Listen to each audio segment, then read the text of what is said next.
El día de hoy vamos a terminar nuestra serie que hemos titulado La anatomía de la iglesia. Si alguien le preguntara a usted qué hace la iglesia, qué hace tu iglesia, ¿qué le respondería a usted? ¿Qué hace su iglesia?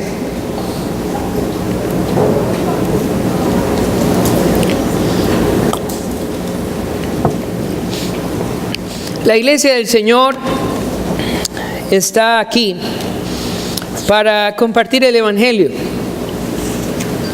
para proclamar el Evangelio de Jesucristo, anunciar a Jesús. La iglesia existe para discipular a los creyentes, para la edificación de los santos. Eso es lo que la iglesia hace. Ayuda a los creyentes a crecer en su relación con Jesús. Y otra de las labores de la iglesia es restaurar a los hermanos que han caído, que han tropezado, que le han fallado al Señor. Ese es un trabajo de la iglesia también. Así que por lo menos 3 cosas tenemos acá esta mañana que hace la iglesia: predicar el Evangelio, restaurar a los hermanos que han caído, edificarlos. ¿Y cuál es la meta? Que Cristo sea glorificado. ¿Cómo? Cuando una persona viene a Cristo, Cristo es glorificado. Cuando es discipulada, Cristo es glorificado. Y cuando es restaurado un hermano que ha caído, Cristo es glorificado. El día de hoy vamos a estar estudiando sobre la restauración del hermano que ha caído. En Gálatas capítulo 6, del versículo 1 al versículo 7. Gálatas capítulo 6, del versículo 1 al versículo 7.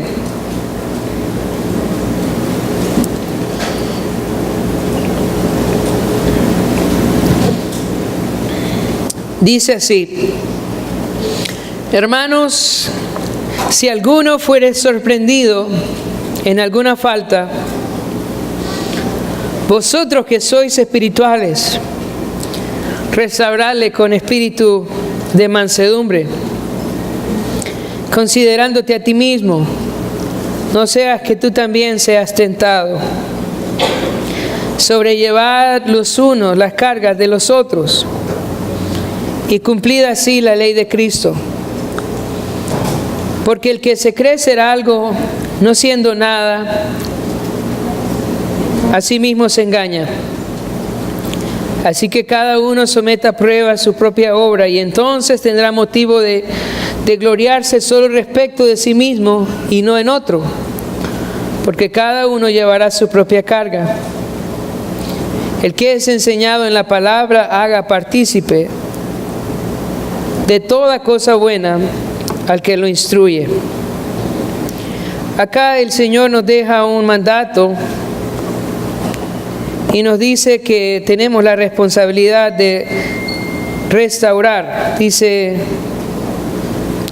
vosotros que sois espirituales, restauradle con espíritu de mansedumbre.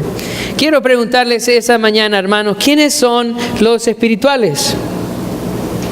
¿Quiénes son los espirituales en la iglesia? ¿Es usted una persona espiritual? Mira, uno solo puede ser espiritual o carnal. ¿Quién es el espiritual? El que anda con la llenura del Espíritu, bajo la dirección del Espíritu. ¿Y quién es el carnal? El que es guiado por la carne. Entonces quiero preguntarle otra vez: ¿es usted una persona espiritual? Espero que sí. Dios quiere que cada miembro de la iglesia sea una persona espiritual, ¿sabes? En la iglesia no todos vamos a ser ancianos o pastores, no todos vamos a ser diáconos, pero sí todos debemos ser espirituales. Todos debemos ser personas guiadas por el Espíritu de Dios. Así que el trabajo de la restauración del hermano no es un trabajo solo del pastor o un trabajo solo del líder de la iglesia. Es un trabajo de cada creyente. El ayudar a mi hermano que ha caído en pecado es mi responsabilidad. Como parte del cuerpo de Cristo, yo debo sentirme responsable de la vida espiritual de mi hermano. Eso es lo que está diciendo el pasaje. Vosotros que sois espirituales, restauradle. Entonces, El requisito para poder restaurar es ser espiritual. Eso significa estar siendo guiado por el Espíritu Santo, haberme arrepentido de mi pecado, estarle dando el lugar a Cristo como el Señor de mi vida. Esa es la idea de ser espiritual y es el requisito para poder restaurar a otro. Ahora dice, restaurarle con espíritu de mansedumbre. ¿Cuál es la idea? Que podamos hacerlo con misericordia, con amor, con paciencia, con humildad. Y luego dice, considerándote a ti mismo, no sea que tú también seas tentado, viendo mi propia vida, viendo si realmente yo estoy agradando al Señor, si yo me he arrepentido de mis pecados. Si yo no he pecado, hermanos, ¿por qué no he pecado? Si yo no he sido el que falló, ¿por qué no falló? ¿Por qué no fallé yo? Por la gracia y por la misericordia de Dios. Por su gracia y por su misericordia que estoy de pie. Así que cuando voy a restaurar a mi hermano, no voy con un espíritu de juicio o de enojo, sino más bien de misericordia, sabiendo que yo podría estar en esa situación, considerándome a mí mismo. Ahora, en este pasaje hay algunas palabras que nos ayudarían como a entender el proceso de la restauración.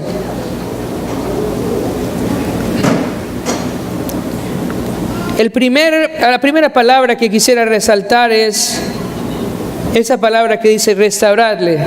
Restaurarle era la palabra que se usaba para poner los huesos en su lugar. Cuando alguien sufría alguna lesión, habían personas que eran expertas en la restauración y tomaban a la persona y ponían los huesos en su lugar. Ahora, esta labor es una labor que requiere mucho cariño, mucho tacto, pero a la vez firmeza. No sé cuántos de ustedes han visto a alguien que le ponen un hueso en su lugar. Eso requiere mucho amor por un lado, ¿verdad? Nadie quiere darle el brazo a alguien enojado. Quiere dárselo a alguien que siente que lo va a tratar bien. Pero esta persona tiene que hacerlo con amor, pero también con firmeza. Tiene que agarrarle el brazo, estirarlo y ponerlo donde debe. Una labor que requiere amor, ternura, pero también requiere firmeza. Así es la restauración de los hermanos. Así que cuando voy a restaurar a un hermano, yo debo de hablarle con amor, pero también tengo que hablarle con la verdad de Cristo. Tengo que mostrarle su pecado, tengo que llevarle al arrepentimiento con amor y firmeza. La segunda palabra que quisiera que pensáramos está en el versículo 2, cuando dice sobrellevar los unos las cargas de los otros y cumplida así la ley de Cristo. La idea de sobrellevar es cargar a alguien. Es cuando yo me pongo al lado de alguien y tomo su brazo y lo levanto y voy caminando con él. Una plática no es suficiente para restaurar un hermano. Hacerle ver su pecado y que él confiese su pecado no es suficiente en un proceso de restauración. Si queremos ver que nuestro hermano es restaurado, nosotros necesitamos acompañarle en el proceso, acompañarle, caminar con él. ¿Y cuál es la idea? La idea es que yo estoy orando por ese hermano. La idea es que yo estoy preguntándole cómo va. La idea es que yo estoy pendiente si él está venciendo, si está caminando. Es un proceso en donde yo lo cargo por un tiempo hasta que él pueda empezar a caminar solo. El tercer paso en la restauración lo encontramos acá en el versículo 6. Dice, el que es enseñado en la palabra, haga partícipe de toda cosa buena al que lo instruye. Entonces, además de mostrar cuál es el pecado y que esta persona confiese su pecado, además de acompañarle, necesito también instruirle en la palabra de Dios. Necesitamos poner un tiempo en el cual nos vamos a reunir con esta persona para estudiar juntos la palabra de Dios. Y la meta es que esta persona me comparte a mí lo que él está aprendiendo. Dice el versículo 6, el que es enseñado en la palabra haga partícipe de toda cosa buena al que le instruye. Veo en la persona ahora que ha aprendido a alimentarse sola, que me está compartiendo lo que Dios le está enseñando. Veo que él está creciendo en la palabra de Dios. Cuando uno peca, hermanos, o fracasa en su vida espiritual, no es porque olvidó una doctrina muy profunda o el orden de la profecía. Normalmente peca porque olvidó lo básico. Entonces, ¿qué debemos estudiar con una persona que ha fracasado en su vida espiritual? El Evangelio. Primeramente, recordar nuevamente la obra de Cristo. ¿Qué más? Las bases del cristianismo. ¿Qué es lo que Dios espera de nosotros? El 1 a 1 es un excelente material para poder recordar las bases del cristianismo. Entonces volvemos a empezar con él, a edificar nuevamente las bases, a instruirle en la palabra. Así se restaura a un hermano y es responsabilidad de todos. Yo quiero preguntarte esta mañana, ¿cuántos están listos entonces ahora para ayudar a restaurar a los hermanos que han caído? ¿Puede levantar su mano? Bueno, gloria a Dios por sus vidas. Ese es nuestro trabajo, es restaurar a los hermanos que han caído. De eso se trata la iglesia. Ahora viene la segunda pregunta. ¿Qué hacemos con los hermanos que no quieren ser restaurados? ¿Qué hacemos con los hermanos que quieren ser parte de la iglesia y a la vez practicar el pecado? ¿Qué hacemos con ellos? Bueno, vamos a ver lo que la Biblia nos dice que hacemos con todos aquellos que se rehúsan a ser restaurados. Vamos a ir a Mateo, capítulo 18.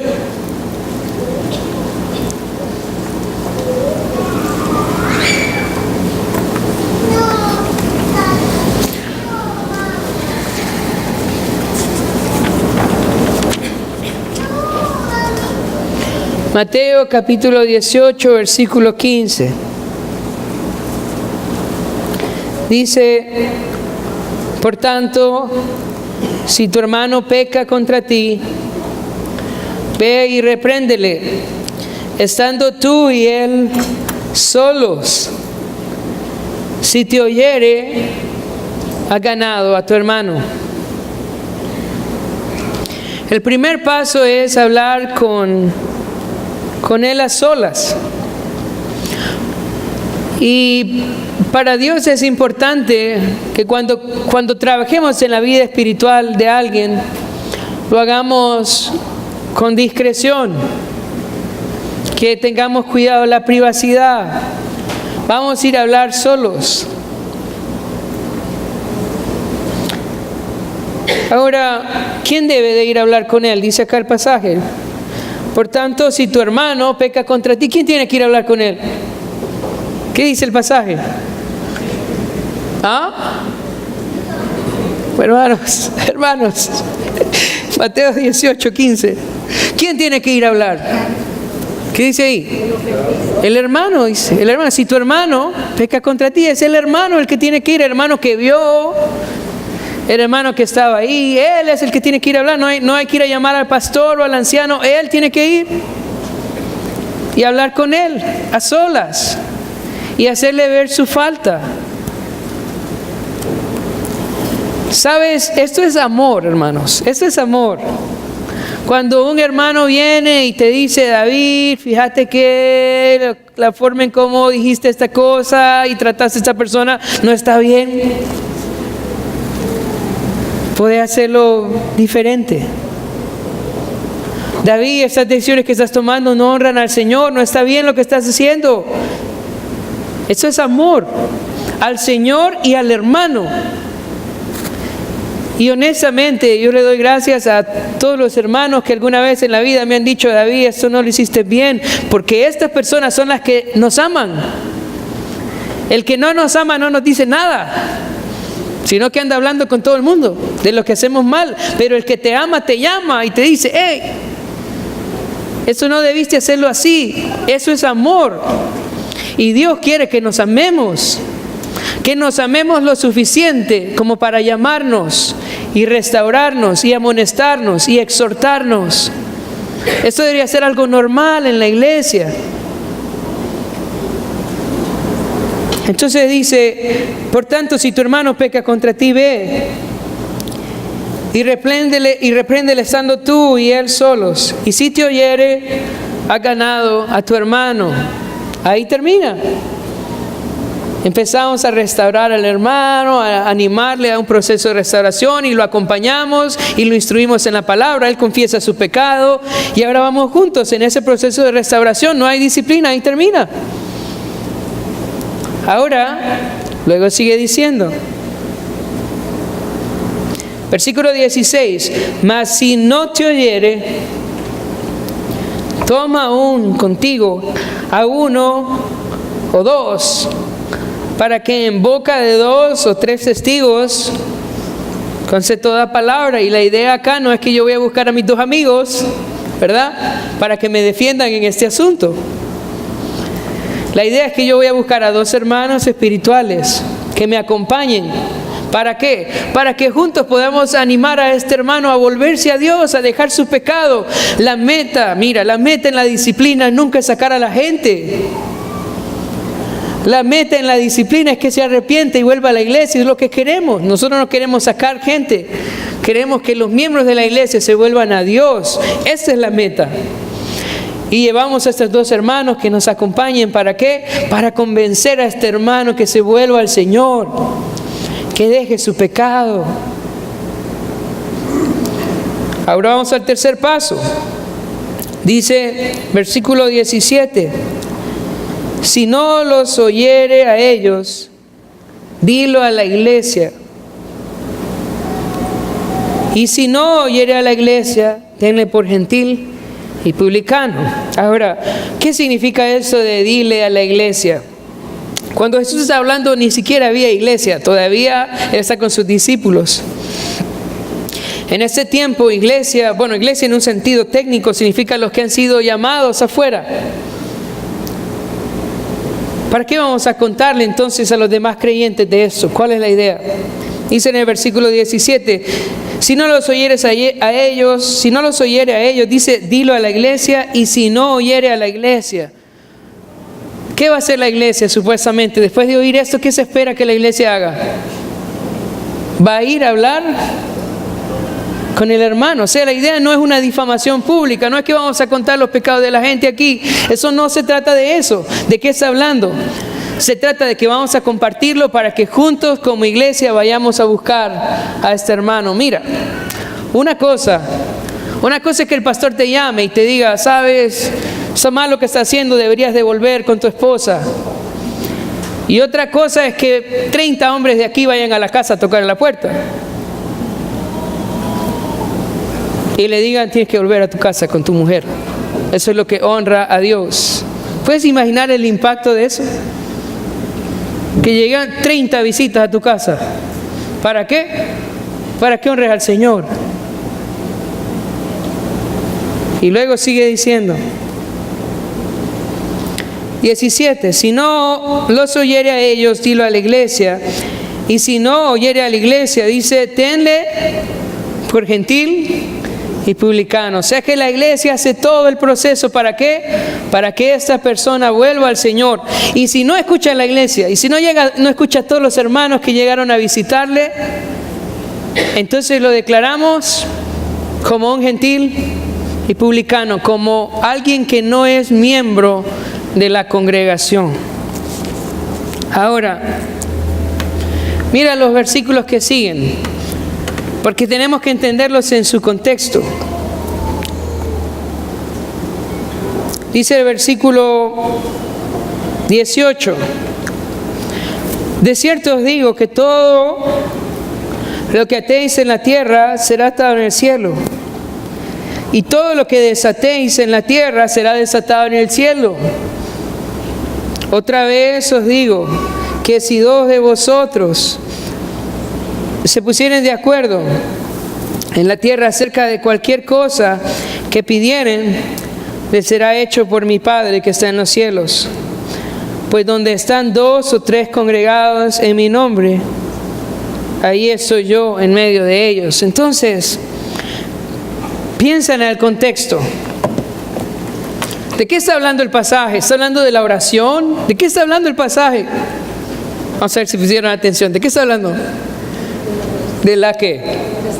De la disciplina en la iglesia, ¿verdad? Así es. Ahora, ¿cómo va el caso? ¿El caso va bien o va bien mal? ¿Cómo va este hermano? ¿Se arrepintió o no se arrepintió? ¿No se arrepintió? Entonces, ¿qué hace la iglesia después de que ha intentado su arrepentimiento? De que fue un hermano solo, fue un hermano con dos, fue con todo un grupo de hermanos a la casa de él y no se arrepiente. Entonces, ¿qué hace la iglesia? ¿Sabe qué hace la iglesia? ¿Qué hacemos? Lo entregamos al Señor y le decimos: Señor, nosotros hemos hecho el proceso. Nosotros seguimos el proceso que tú nos estableciste y Él no escucha. Así que te lo entregamos. Yo quiero decirte que Dios tiene dos instrumentos que Él usa para el arrepentimiento. Primero es un instrumento precioso que se llama la iglesia. La iglesia está aquí para llamar a la gente al arrepentimiento, con amor, con misericordia, con lágrimas. Así es la iglesia, llama al hermano a que se arrepienta, lo busca para que se arrepienta con amor, con misericordia, que venga el Señor, que se arrepienta. Pero el Señor tiene un segundo instrumento y cuando la iglesia ya ha cumplido su parte, Él usa su segundo instrumento. Vamos a leerlo en 1 Corintios capítulo 5.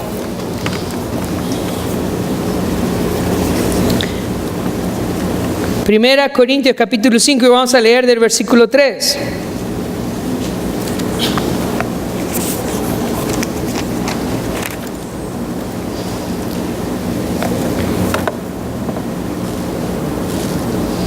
Dice: ciertamente yo, como ausente en el cuerpo, pero presente en espíritu, ya como presente he juzgado al que tal cosa ha hecho. En el nombre de nuestro Señor Jesucristo, reunidos vosotros y mi espíritu, con el poder de nuestro Señor Jesucristo. Escucha eso, dice el 5. El tal sea entregado a Satanás para destrucción de la carne, a fin de que el espíritu sea salvo en el día del Señor. El Señor tiene otro instrumento para llevar a la gente al arrepentimiento. ¿No quieres escuchar a tus hermanos en la iglesia? ¿No quieres escuchar a todos los hermanos que te aman y te dicen que te arrepientas, que te vuelvas al Señor? Entonces el Señor va a usar su segundo instrumento. ¿Para que te vayas al infierno? No, para que te arrepientas. Y ese segundo instrumento es Satanás. Y él se va a encargar de destruir tu carne. Eso significa destruir tu salud, tus finanzas, tu matrimonio, tu trabajo, todo. ¿Hasta cuándo? Hasta que vuelvas al Señor. Ahora, ¿tenemos el respaldo del Señor en todo esto? Sí, tenemos el respaldo del Señor. Mira el versículo 6, dice: no es buena vuestra jactancia. ¿No sabéis que un poco de levadura leuda toda la masa?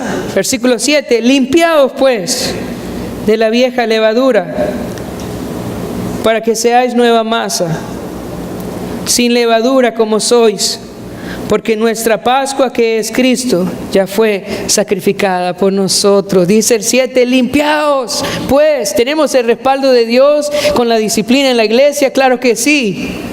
El Señor quiere que guardemos la pureza de la iglesia. Y es nuestra decisión, hermanos, si nosotros vamos a escuchar el consejo del Señor a través de la iglesia, o vamos a esperar entonces que Él use su otro instrumento para quebrantar nuestro orgullo y volvernos al Señor. Ahora, ¿qué pasa con los líderes de la iglesia que han caído en pecado? ¿Qué pasa con los pastores que caen en pecado? ¿Con los ancianos que caen en pecado? ¿Cómo? ¿Cómo tratamos con ellos?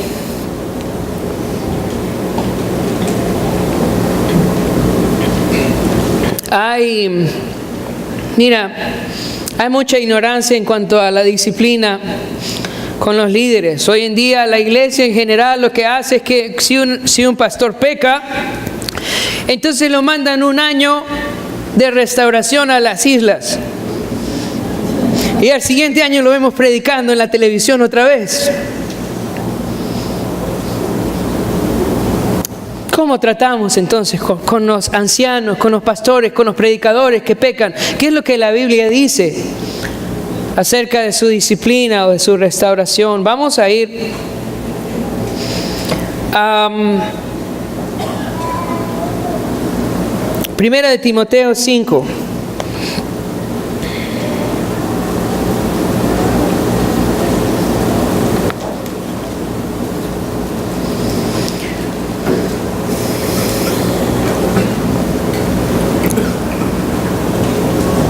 Primera de Timoteo 5, versículo 17 en adelante, dice: los ancianos que gobiernan bien sean tenidos por dignos de doble honor, mayormente los que trabajan en predicar y enseñar.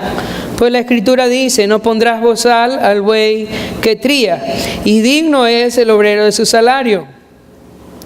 Contra un anciano dice: no admitas acusación, sino con 2 o 3 testigos. A los que persisten en pecar, repréndelos delante de todos, para que los demás también teman. Entonces en el versículo 19 nos dice que debe haber por lo menos 2 o 3 testigos, porque en la obra del Señor también hay algo que se llama difamación, en donde personas inventan cosas para desacreditar siervos de Dios. Así que es importante que este asunto tenga por lo menos 2 o 3 testigos. Ahora,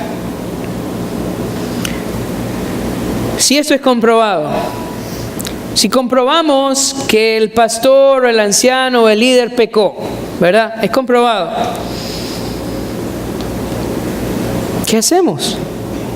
No tenemos una tabla que diga, bueno, si robó son 6 meses. No hay. ¿Qué es lo que tenemos?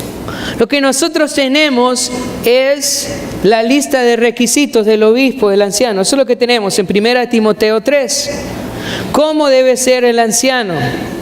¿Cómo debe ser el diácono? Ahora, quiero preguntarte, cuando el anciano o el pastor o el líder peca, ¿qué pasa con sus requisitos para ser anciano? ¿Qué pasa con su testimonio? La Biblia dice que un requisito para el anciano es que debe ser irreprensible. Y una vez que peca, ¿qué hace? Bota su testimonio. Bota todo el tiempo que tardó en construir es el ser ejemplo en la iglesia. Lo echa a la basura. ¿Cuánto tiempo le va a tomar nuevamente ser irreprensible? Otro requisito del anciano, dice la Biblia, que debe de tener buen testimonio para con los de afuera. ¿Qué pasa cuando un pastor cae en pecado con el testimonio de los de afuera? ¿Saben cómo son los de afuera? ¿Cuánto tiempo le va a tocar al pastor nuevamente tener buen testimonio para los de afuera? ¿6 meses? ¿1 año? ¿2 años? ¿5 años? ¿Sabe? Es posible que nunca pueda volver a ejercer con libertad su función como pastor en la iglesia. Y eso no significa que el Señor no es misericordioso, que el Señor no perdona. ¿Sabes? El Señor es misericordioso y perdona. Si no, lo hubiera matado en el acto. Pero Él es misericordioso. Y el hermano va a ser restaurado si se arrepiente. Y el hermano puede servir en varias áreas de la iglesia, pero el ser pastor otra vez, solo Dios sabe. Pablo escribió un poco de eso vamos a ver en 1 Corintios 9.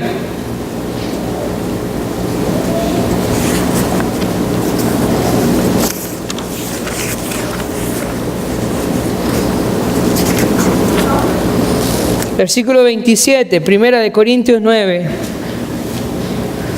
versículo 27. Está escribiendo Pablo y está hablando de cuán serio para él era el vivir en santidad a causa de su ministerio. Dice, sino que golpeo mi cuerpo. Está diciendo Pablo, yo golpeo mi cuerpo y lo pongo en servidumbre. No sea que habiendo sido heraldo para otros, yo mismo venga a ser, ¿qué dice? Eliminado, que dice quede fuera de la carrera, descalificado. ¿Cuál es el papel del pastor, del anciano? ¿Sabe cuál es el papel? Es decirle a la gente el camino es por aquí. Eso es lo que Dios quiere que hagamos. Él es heraldo en la iglesia de la voluntad del Señor. Pero si no se cuida, puede quedar eliminado. El ser pastor, mira, el ser pastor, el ser anciano, no es una profesión. Es un privilegio que Dios nos concede. Un privilegio que debemos de cuidar. Por eso, hermanos, es importante que ustedes oren por sus pastores. Oren por sus ancianos. Sosténganlos en la presencia de Dios en oración.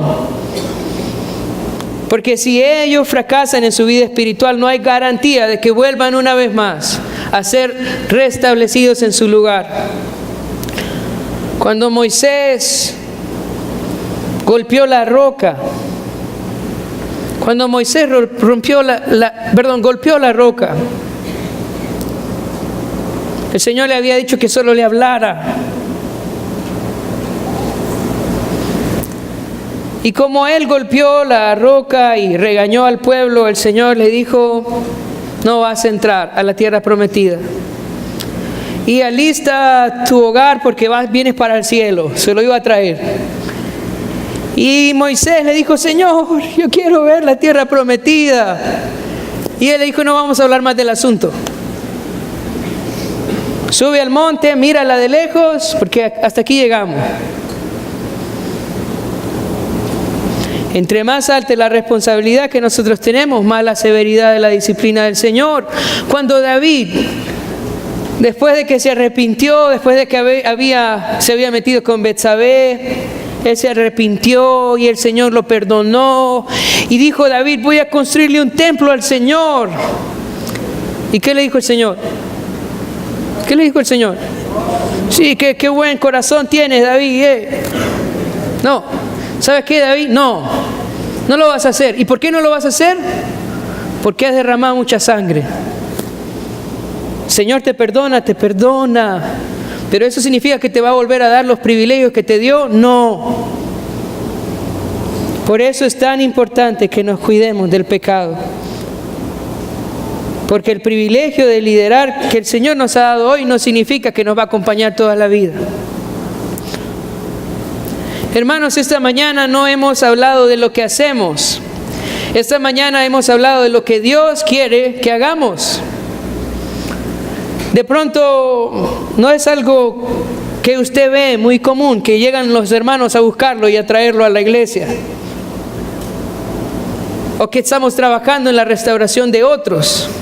Pero la pregunta no es si lo hemos hecho antes. La pregunta es si Dios quiere que lo hagamos.